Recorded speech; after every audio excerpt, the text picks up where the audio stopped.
हम देश की संप्रभुता, देश की सीमाओं के बारे में चिंतित हैं। 1962 में जब युद्ध हो रहा था चीन का, एक 36 वर्षीय सांसद जिसका नाम था अटल बिहारी वाजपेयी, चुनौती दी उन्होंने नेहरू जी को कि संसद का सत्र बुलाइए, हम डिबेट चाहते हैं।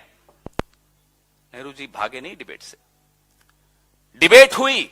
हमारे वरिष्ठ सहयोगी अभिषेक सिंघवी जी के पिताजी एलएम सिंघवी जी उस वक्त पाली से निर्दलीय सांसद थे।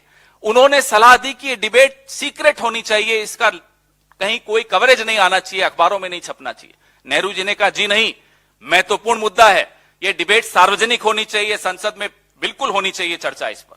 165 लोगों ने उस डिबेट में हिस्सा लिया।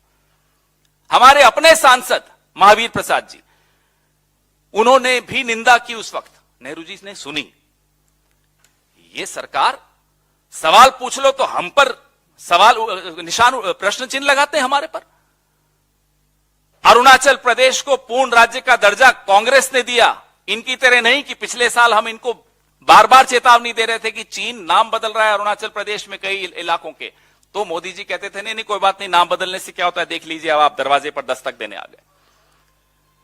तापिर गांव तो आपके एमपी हैं अरुणाचल से।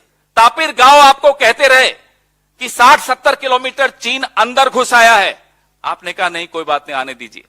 ये क्या राज है? क्यों घबराते हो आप चीन से? क्यों 18 बार आप चीन के राष्ट्रपति से मिलते हो? क्यों आप लाल शॉल ओढ़ के उनके आगे झुककर उनको सलाम करते हो? हम ये सवाल आपसे आज पूछना चाहते हैं। हम पूछना नहीं चाहते थे पहले, लेकिन आपके रवैया देखकर संसद में भी और संसद के बाहर भी आपका रवैया देखकर हम आप मजबूर होकर ये पूछ रहे हैं कि मजबूरी आपकी क्या है? क्यों आप चुप हो जाते हो चीन के सामने? क्यों आप डर जाते हो चीन के सामने? क्यों देश की सेना का अपमान करते हो आप चीन के सामने? क्यों देश की सीमाओं के साथ आप खिलवाड़ करते हो चीन के सामने? ये सवाल हम पूछेंगे और बार बार पूछेंगे।